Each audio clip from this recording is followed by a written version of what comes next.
بسم الله الرحمن الرحیم. الحمد لله و صلاة و السلام علی رسول الله. رسول الله صلی الله علیه و سلم فرمودند: سیخرج اقوام من امتی یشربون القرآن کشربهم اللبن. گفتند گروه از امتم قرآن را به مانند نوشیدن شیر می نوشند.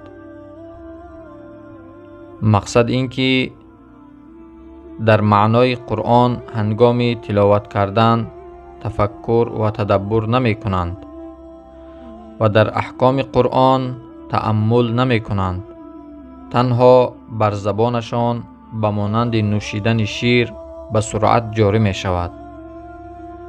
بنابراین دوستان عزیز، در خواندن قرآن، در تلاوت قرآن هرگز شتابندگی و عجله نکنید. السلام علیکم و رحمت الله و برکاته.